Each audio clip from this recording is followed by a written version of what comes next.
On the podcast today, we are going to explain the 7th chapter of the Tao Te Ching, which makes up the 7th episode of the 81 meditations of the Tao Te Ching.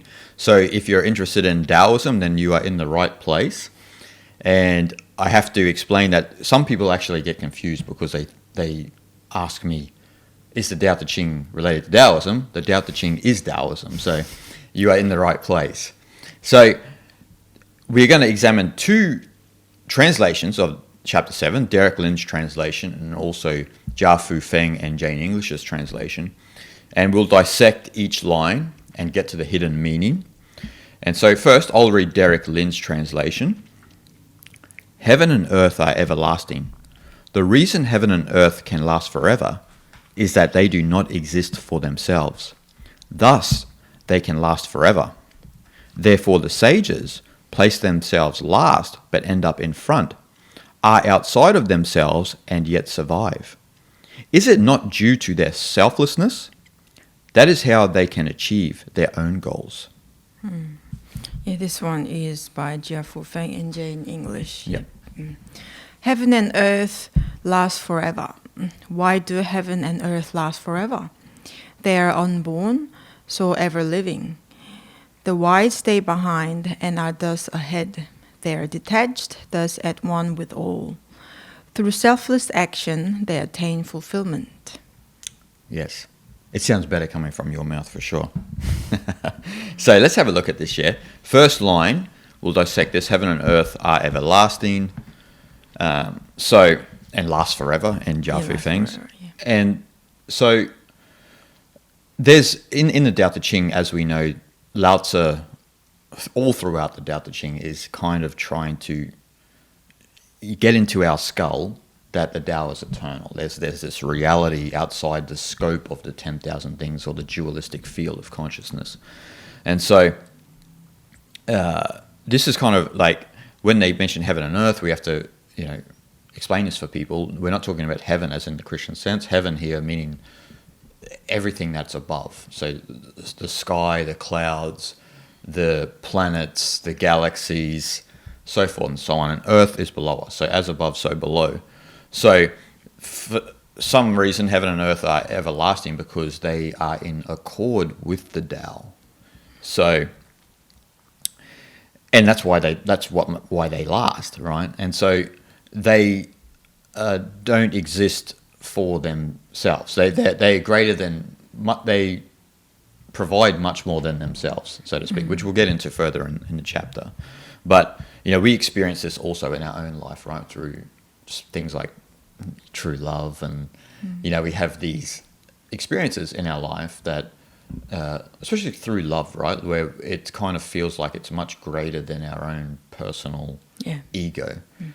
There's a resonance in the feeling that gives us a sense or a feeling of what it might be like what eternity might feel like, or what the Tao might feel like.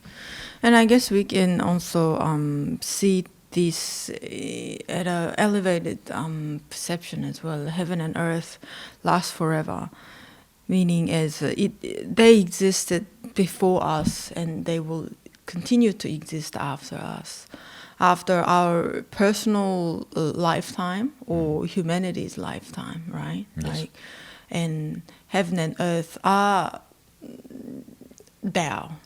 They came from Tao, so that they've always been here and now, whether we existed or not, right? Yes. Like any sentient beings or exist or not, that wasn't necessarily the way to judge when the heaven and earth were here or not.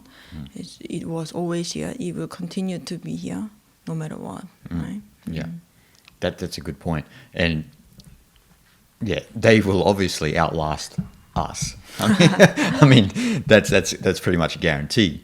So they'll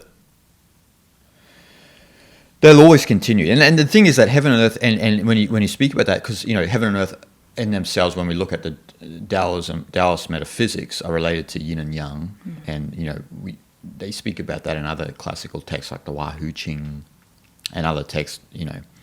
It's even alluded to in the I Ching and so forth. And so heaven and earth themselves will always continue, and they're always, which makes them closer in some sense to the Tao Yes. than human beings. So, we understand the Tao by knowing how heaven and earth are able to last. And in saying that, we have to understand then, this chapter is kind of calling us to try and understand the naturalness that both heaven and earth embody. And that we can embody as well when we act as heaven and earth, right? And that's why it gets into the second line, the reason heaven and earth can last forever is that they do not exist for themselves. I mean, that's, and Jaffe Feng, Why do heaven and earth last forever? Yeah, the inquiry is there, right? So, what is heaven and earth's secret? So then when we look at heaven and earth, a lot of people will say, well, maybe it's because they don't change. And it's like, well, that's not true. They do change. You look out into the sky, it's ever changing. If you look beneath your feet, it's ever changing, right? Like there's a changing quality. So the secret cannot be change. It's not change itself, right? And this actually explains kind of like that like what it says there is that they do not exist for themselves, thus they can last forever. So what the secret really is that they do not exist for themselves. So it's almost like because they don't exist for themselves, they have some that everlasting, the intrinsic energy source, or like a strength or that sort of thing. Yes. Right. Hence, they can last forever. Yes. Yes. That is beyond the qualities, like you said, beyond the changes and beyond all these changes that we can see.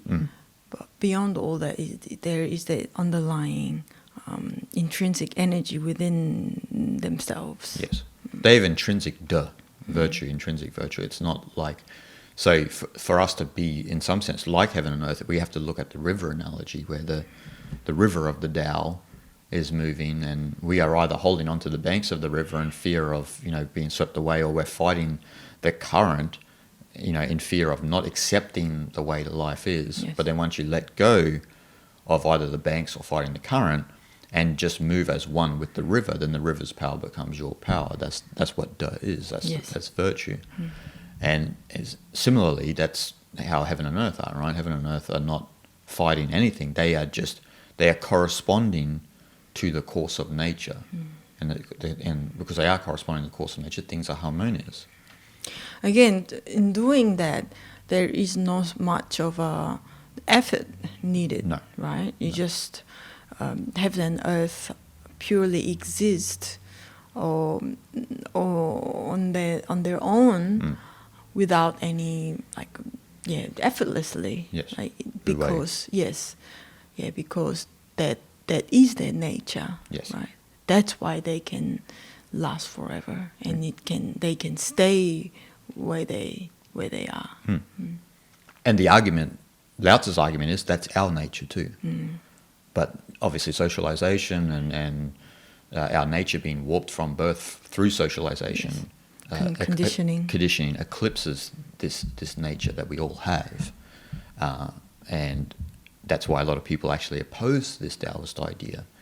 When you tell them that there's innate goodness and so forth and so on in the world, people oppose it because they often throw up examples of, what about this guy, he's done this, or what about this woman, she's done that. And it's like, yeah, but they're the product of the socialization. Yes. You see. They're not the product of the Tao, of nature itself. Of nature itself, they were once a beautiful baby laughing and giggling and this and that, and then next minute they became Adolf Hitler. But that's what happens through socialization, right? Yeah.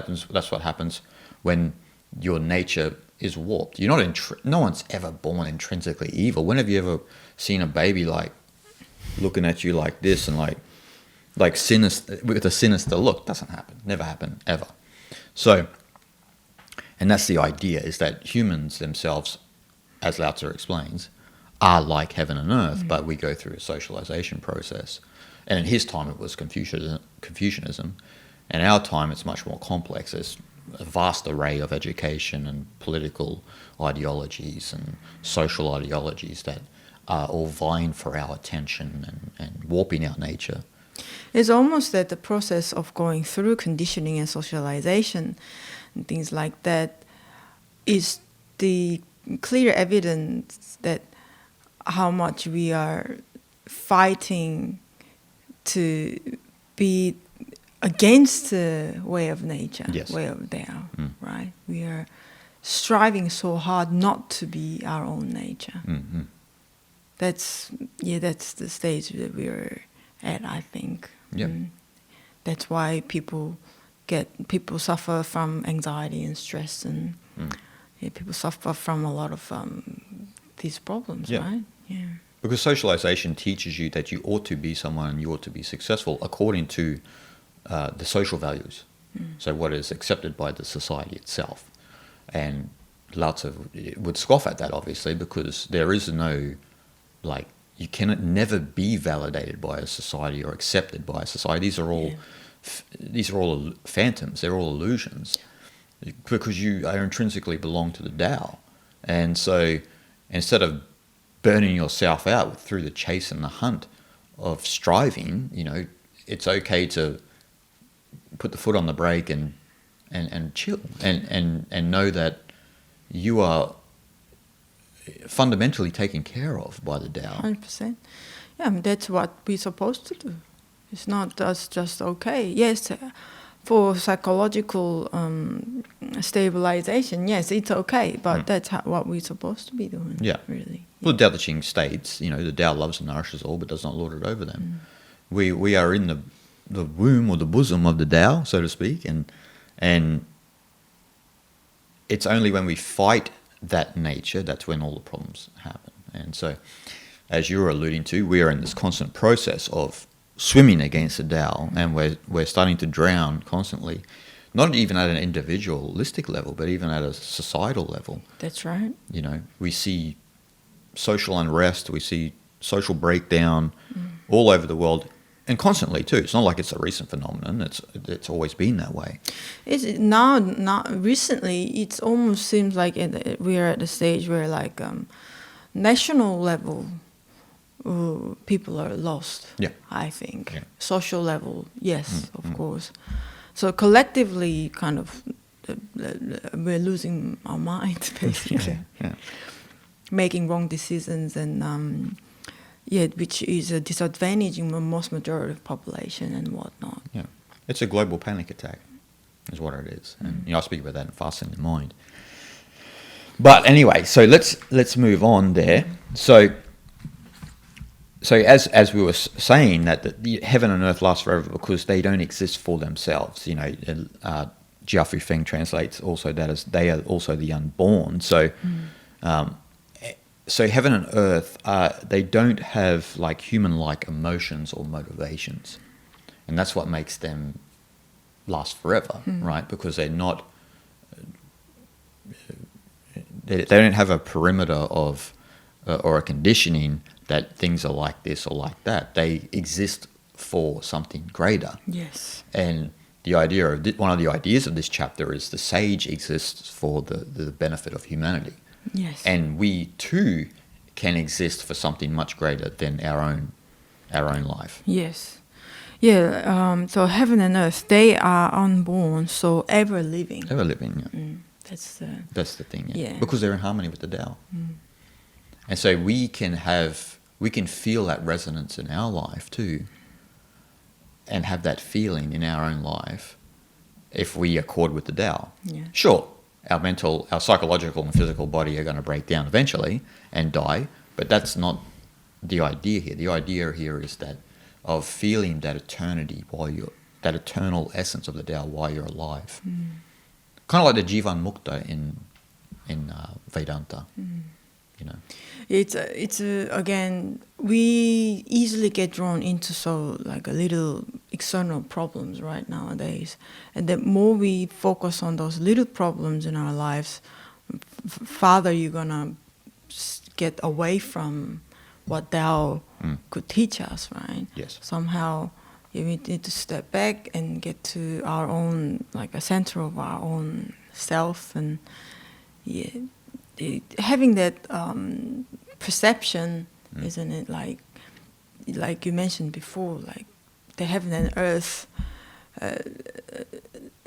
living on, because they kind of function as bigger than themselves. Yes. They are there for different reasons, Yes. not for themselves, right? No. Mm. They provide an environment for all living beings. That's the whole idea of the thing, right? So they exist for us. Heaven and earth exist not for us, not for humans specifically, but for us and for all living organisms, sentient life and organic matter and so forth. They exist for us.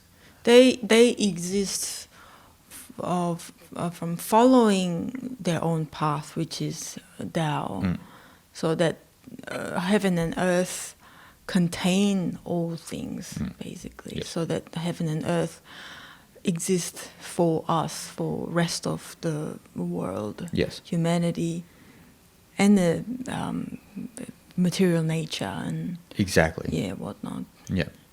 So their whole, because they don't act like humans and they're not selfish, they provide nourishment for all existence. And that's a metaphor for the sage. The sage doesn't exist for themselves, but they nourish the world. It's like the useless tree analogy in the Zhuangzi text, where people laugh at the useless tree because you can't cut it down and make boats and houses and so forth out of it.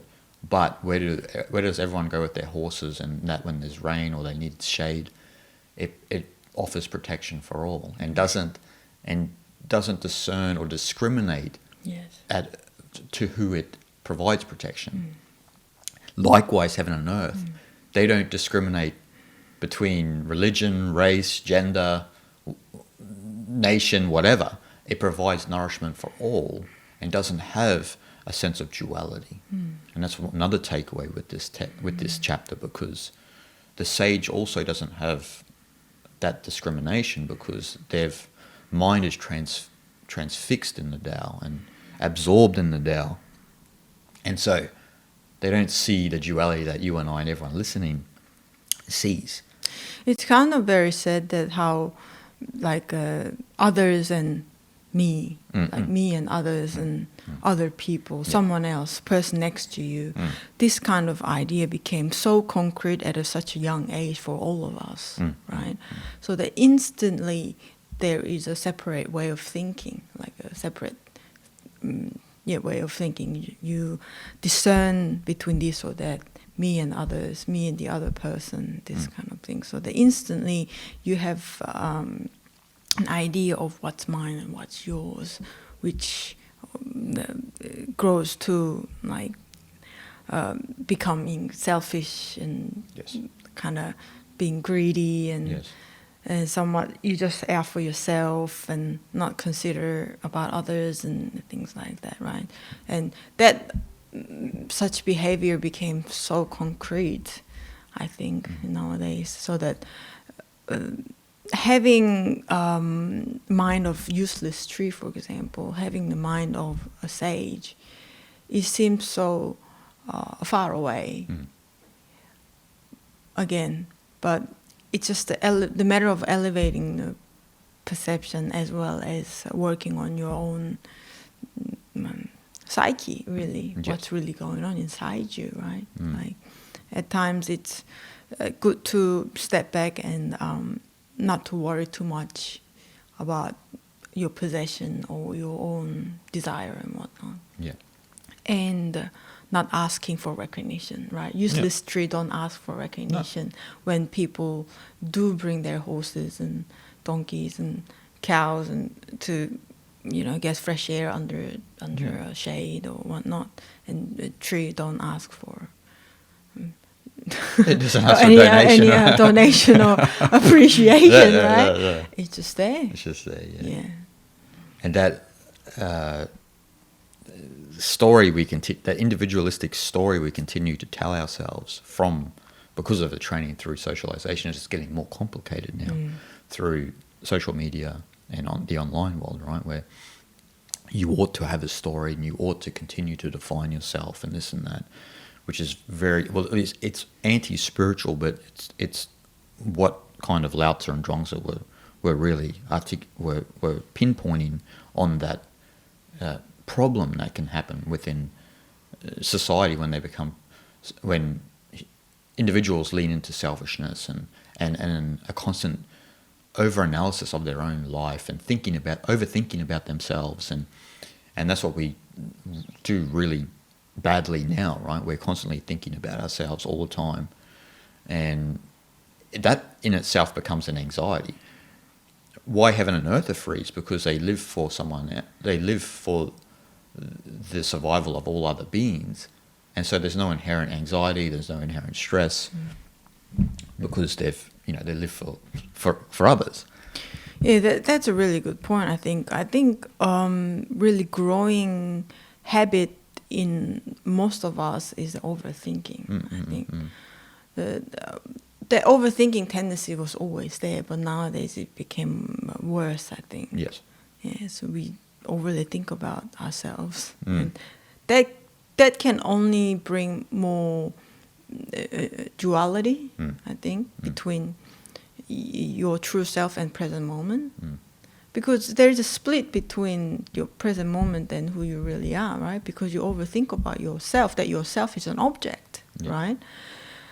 But this ever becoming kind of a habitual habit in our mind, so that it continues to create that split in our mind all the time. That's why it can only bring anxiety and a panicky state of mind. Depression. Yeah, depression and whatnot. Yeah. So speak a little bit more about that. As we were alluding to, thus they can last forever, or so ever living. We have to reinforce that idea that heaven and earth, they don't try to outlast anyone, and that's why they last forever. So they're not in this social game of trying to be better than someone else and so forth and so on. And that's why they outlast everyone. And so this idea applies to life in general. So the idea of that when people exist for others, they thrive, right? So like when they're not self-possessed, their life extends past their own sense of identity, then they begin to thrive. When they understand that they're part of something much greater than themselves, not just at a social level, but even at a cosmic level, right?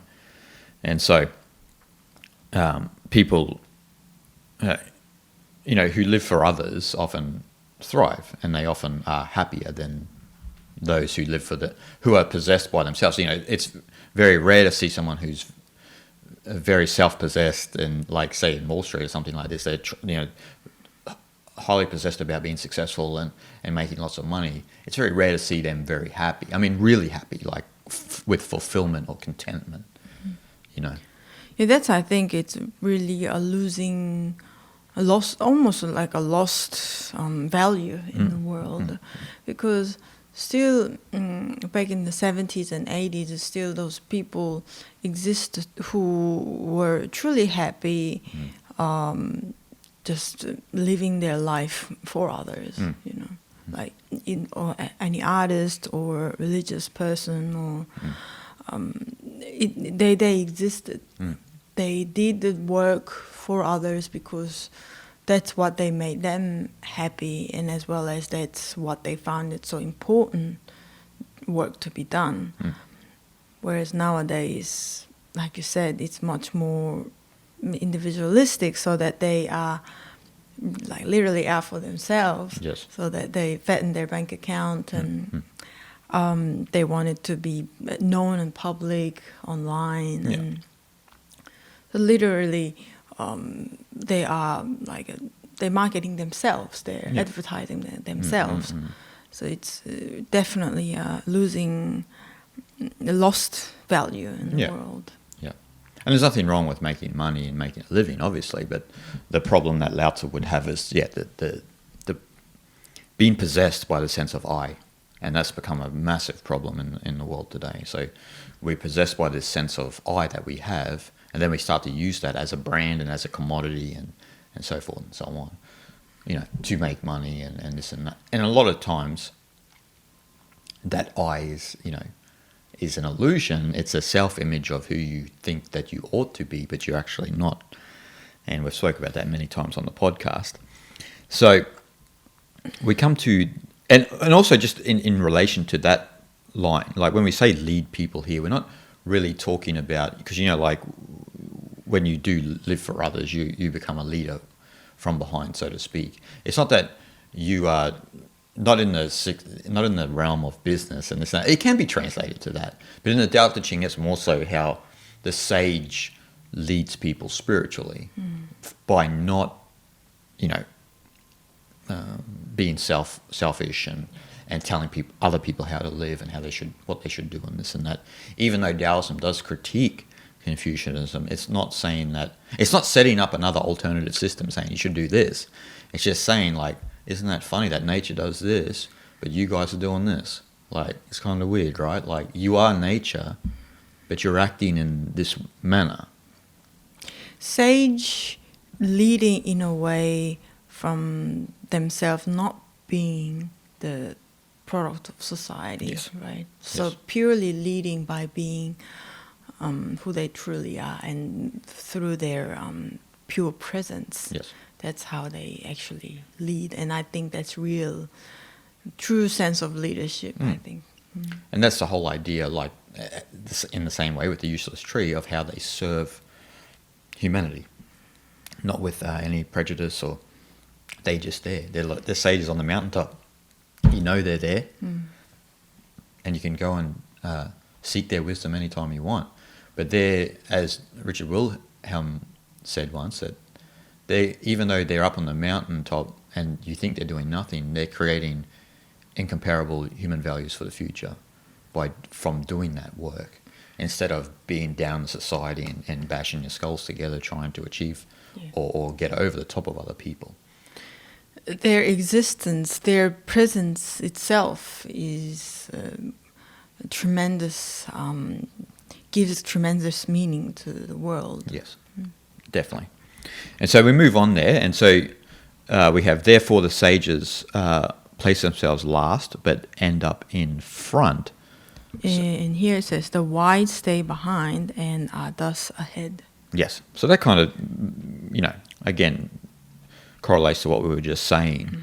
The work of the Taoist sage obviously is to observe the world, and also, to learn the principles of the Tao and then apply them to life, which then helps other people, right? Like, they're not leading from the front with the drum, they're leading from behind, and they are falling in accord with humility and seeking the low places in life, which then, as we spoke about before in the previous episode, of the valley spirit, they harness the valley spirit from seeking the low places and not trying to, be a go-getter and achieve things. But then they harness this tremendous power of the Tao, which actually helps people. They lead people from behind, so to speak. Yeah, the valley analogy or empty glass analogies, I think, is really good, because remain the low place of valley, or to remain the empty space within the glass, is to have the tremendous strength to be able to contain everything, right? Yes. And that kind of strength is not something you can gain from leading from the front, making loud noise. No. That's just completely the other way around. Yes. Yeah. Having that big heart, basically, is this big heart to be able to accept anything and everything, and contain anything and everything. That is that, again, the sage's spirit. Yeah. And that's the thing, like, because they're leading from behind, us mere mortals, we try to emulate the sages. So we ought to live like them. But the sages themselves, they emulate nature or the Tao. So they are a representation of nature and the Tao. And we're a couple of steps down, so we ought to emulate what the sages, or how they live and so forth. So as we mentioned with Wu Wei and and all of these principles within Taoism that we should follow to live a natural life, to live in accord with the Tao. And so they are like a living example for all of us who are wound up within socialization and, you know, possessed by this sense of I that we think we are, this identity that we think we are. And so they kind of dissolve all that. And so, it's ironic they end up in front, Derek Lynn's one, but it's the same idea of leading from behind, as in Jia Fu Feng's translation. Yeah. So then we come to, what is it? They are detached. Thus at one with all. Yes, that's right. They are detached, thus at one with all. Derek says that are outside of themselves and yet survive. So this idea is that obviously the sage is detached from socialization, right? They're detached from the world in general, and so they are one with the Tao because they've unraveled their psyche from the conditioning they've had. Or if they were fortunate enough, they grew up in a yogi's family or something like this, and they never had that sort of socialization and, strict education through whatever culture that they're from. And so they are. It's interesting that if we too can detach from our sense of self that is an accumulation of the socialization that we've experienced, we can begin to have the sense of oneness that Lao Tzu is alluding to. It is detached from everything. Like we were talking about similar things in the last podcast about relationship, right? Yes. Getting detached from any kind of relationship that we have, whether that's a friendship, relationship in the family, or it could be a relationship with an object or anything. Really, people love their cars. They really do. Cars, phones, computers, all these things, right? So that which and at the end they possess you, right? So that we need to be able to be detached from all these things and thus at one with all. Once we detached with all these things that in the end possess us, we know that there is tremendous freedom from it. Yeah. That's the freedom that when you become one with all, I think.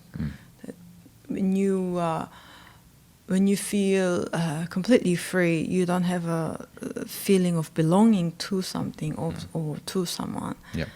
Right? And you have no obligation to anyone or to anything. Then you are completely free as a free human being. Yeah. That allows you to be one with everything. Well, here the sage is becoming just like heaven and earth, right? They are one with all, like heaven and earth. They are providing the shelter of the useless tree, just like heaven and earth, right? Yeah. They are not. See, heaven and earth are not attached to anything. They provide shelter for all.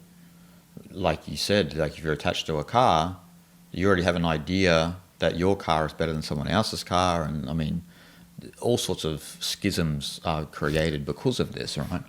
And so, but we constantly think like that, like we got this new phone's perfectly fine, and then the next minute the next phone comes out, and you're throwing this phone away and getting the next phone. It's like, but wasn't that phone perfectly fine? Like, what's the difference? It's got, It's got a tweak, a little tweak. Bit more zoomed in cameras and different angles. Asking you and I about phones is probably the wrong people, that's for sure. Yeah. But again, the sage serves to, they live to serve other people. Because they're detached from themselves. They're detached from the socialization project that we've all encountered, and so. In some sense, like with the first one, they put themselves last. They're like the humble leader, and to relate to them, the diametrically opposed leader to them are the leaders that we probably are more accustomed with today. Are the worst type of leaders who are out for themselves, are hungry for power and so forth and so on. Where Lao Tzu and Zhuangzi are the complete opposite. They lead from behind because they themselves are not out for themselves and they're not attached to themselves as being someone who has power and influence over the society. They don't want any of that. Where some of the leaders in this day and age, they want power. They thrive on power. You know, it's like John Dolberg Acton's quote: "Power corrupts. Absolute power corrupts absolutely." You know, so once people get a taste of that power, it's an addiction for some people. And I think Lao Tzu understood that, especially through Confucius back in the Warring States period of China. Confucius started to become, getting propped up, and then his philosophy and his social system became, it became the general way of life for people back in the day. Yeah, it's more bigger power that you get to taste. It's more you can be deluded. Yes, I think. yes, that's right. That's right. And there's actually, like, in older Taoist communities, because Lao Tzu and that are trying to emphasize, you ought to, down-regulate your sense of self to serve something much greater than yourself, to align with the Tao, basically, and allow the Tao to use you as it will, express itself rather than you express yourself. So in some of these older Taoist communities, there's an old phrase, gong du hui sheng, and that means that, because it kind of relates to, like, virtuous work or giving back to humanity. So, but the general idea is that since we don't know our exact karmic state, we should assume in some sense that we are working towards, alleviating maybe some sort of karmic debt that we've accumulated from past lives or in life in general. So there's this kind of idea in older Taoist communities of that, you ought to follow the path of Lao Tzu, because in doing so, you release some of the karmic debt that you've accumulated from believing that you are this sense of identity and selfishness. And because we weren't acting like heaven and earth, we were acting as a human being who was emotional, who was selfish, who was, so forth and so on. So. Yeah, so doing the good work to pay off karmic that you're assuming to owe. You assume that you don't know that you owe it. Yeah, you're but, assuming. But it's kind of like a good strategy that maybe I should do this because maybe I have some karmic debt, and that's why I have something to pay, So. Yeah, well, that's interesting way to go about. Of course, yeah. But again, the reason for that is that there's something, and Taoism speak about this a lot, but we feel a sense of like there's something right about when we serve others. It's not a sense, and this goes into a little bit of the last line when we talk about fulfillment. There's a few different ways to see this, but there is a sense of fulfillment when you begin to serve something much greater than yourself. Like it can be a relationship, it can be a family, it can be you can be a volunteer worker or something like this. Yeah, again, that sort of fulfillment is not something that we can gain from money or any material possession or from someone else. No. It's only you can only have that experience through your own action. Yes. So the idea is, the less selfish you are, the more you benefit yourself. And the reverse of that is true as well. So the more selfish you are, the less it'll benefit yourself. So, but there's something there, right? You've done volunteer work. I mean, everyone in a sense has done something where they've served something greater than themselves.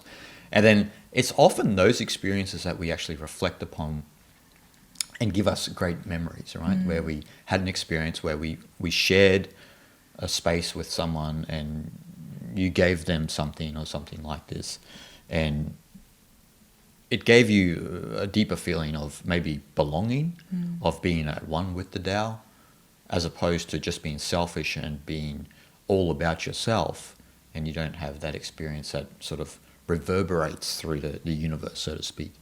I think, again, that mind is completely aligned with the useless trees presence. Yes. that you being completely selfless. Let's say, for example, volunteer work or charity work or whatnot. You do it not to ask for gratitude from others. You are doing because yes, you want to do it, of course. Yes. But also, you're not doing to be happy. No. You know what I mean? Yeah. No, you just do it just like because you are going to sleep at night. Yeah. Usually, a tree offers a great shelter for everyone because tree is standing there, basically. Yeah, exactly. It's because of its pure presence that itself serves others. And you are not asking for any recognition. You are doing charity work because you think that's what you ought to do, what something just right to do. Yeah. So that do you ask for any recognition? No, you shouldn't. No, you shouldn't. Yeah. And People do. These days. People do. That makes you happy. That's bonus, Yes. right? And obviously there is there is a joyful experience that you get out of, so that you continue to do it. But you are doing it because it's purely from your own heart, right? Yes. And Lao Tzu would explain, and actually Mencius explains this too. This is that feeling is the Tao within us. That's the actual Tao within us. That sensation that you get from living, from providing something much greater than yourself. But you don't have to think about it. Like you said with volunteer work, sometimes you actually accidentally fall into volunteer work, right? You come across a situation, and then next minute you're there and you're a giving person. You're a giving person without analysing it or rationalising about if you should do this or that. You just do it, you know. And so the reason, Lao Tzu would say, the reason is that it is the Tao within us is because you're going beyond your ego. You're going beyond your sense of self, and you're not thinking about what you have to do. You're just doing what kind of is provided and what is right? Like with Mencius's boy and well analogy, where if the boy is going to fall into a well, what is that intrinsic feeling we have within us? Even the worst person, so to speak, in air quotes, has a feeling to save the boy from falling into the well. There's kind of this right action or right mentality that we have, which is innate to our existence.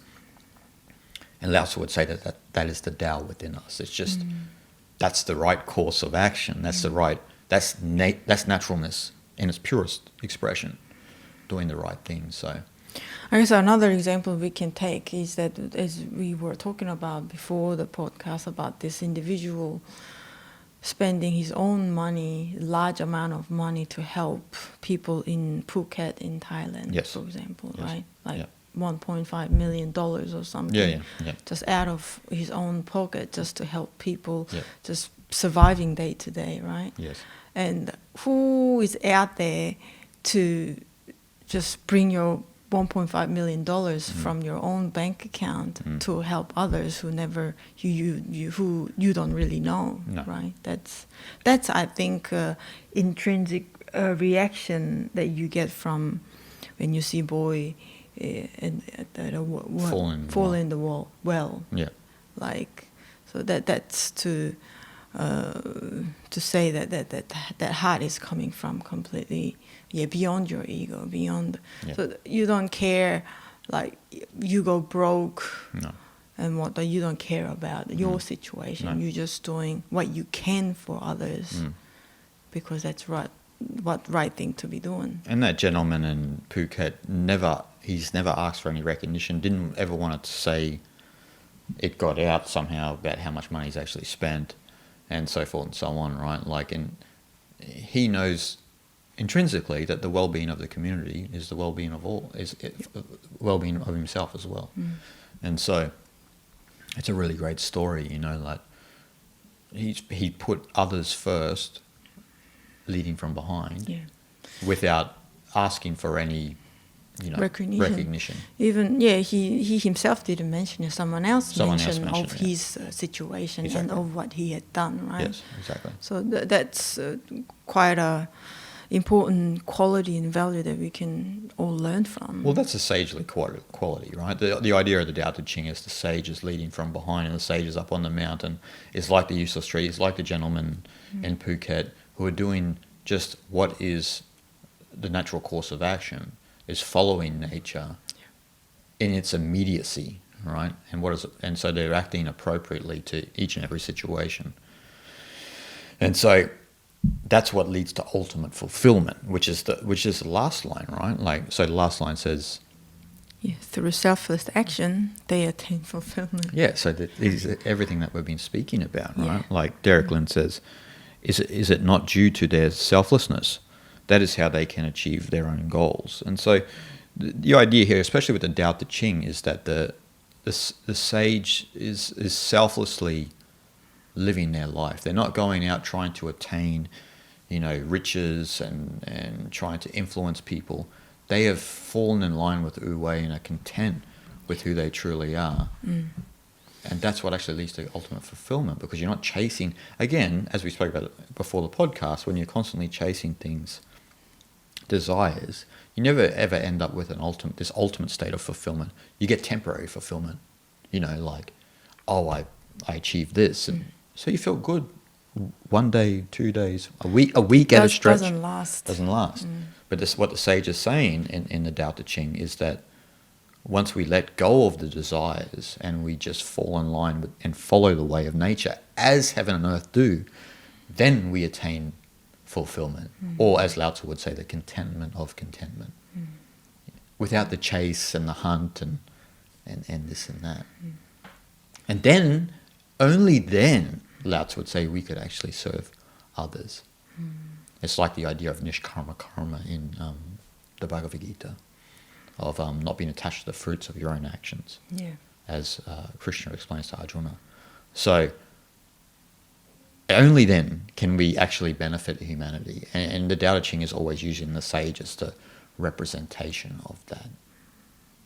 It's a forever work of that emptying your mind, isn't it? Wiping your mind. Wiping your mind, yeah. Yes. Wiping the Tao, as they say in Korea, right? Wiping the mind. Yeah. Continuous work of eliminating your own image of yourself and goals and achievements that's all based on society, social qualities and this and that, and conditioning and whatnot. So that work has to be done for all of us, is that to always continue to empty that mind. Yes. Full of crap. And then we will actually attain fulfillment, as they say. But it has to be through selflessness, not selfishness. No. And as you said, like, the one that accumulates is attracted to selfishness, because the I is inherently selfish. It looks out for itself. Begin to wipe the Tao, begin to wipe the mind. Yeah. And then you'll be one with the Tao, and then the Tao will use you as it sees fit. Yeah. So guys, we hope you enjoyed the podcast, and we'll see you guys next week.